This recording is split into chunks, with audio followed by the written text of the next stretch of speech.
3 years after the death of J.D. Salinger, a new movie is shedding light on the mysterious life of the reclusive author. That includes his relationship with a young woman.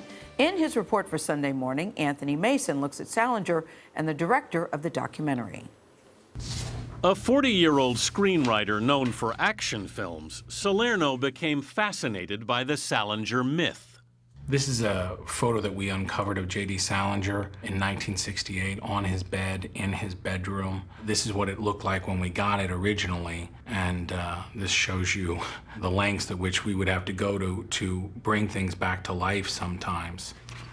He spent $2 million of his own money to make the film.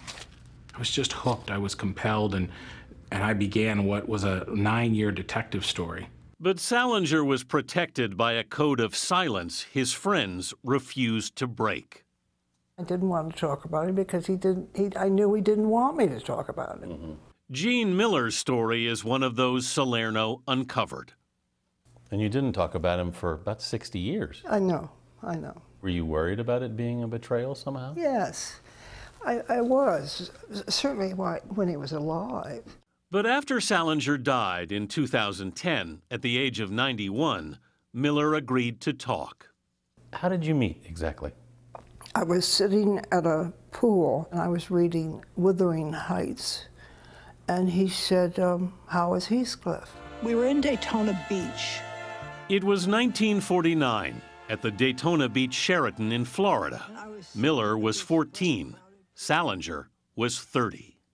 What did you do together? We walked on the beach every afternoon.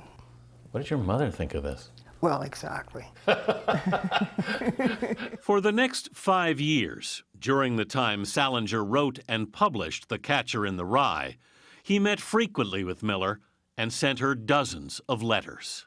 He wanted you to go below the surface of your life. Jerry Salinger would say to me, a young girl, do you believe in God? But no adult had ever talked to you like that before? No adult had ever talked to me. Not only that, no adult had ever listened to me.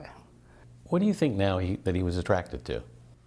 My innocence, my guilelessness. After 5 years, Gene Miller's relationship with J.D. Salinger ended the day after she made love with him for the first time. And I saw this glass curtain come down, and I just knew it was all over. She would see him fleetingly only one more time. He once said to me, if you ever lose track of me, just read my stories. Now it appears the reclusive author has made sure we'll be keeping track of him for some time to come. Shane Salerno's documentary asserts that the author left at least 5 more books to be published beginning as early as 2015, including new material expanding on the story of The Catcher in the Rye, Holden Caulfield. Thank you, Nick. It's a great story.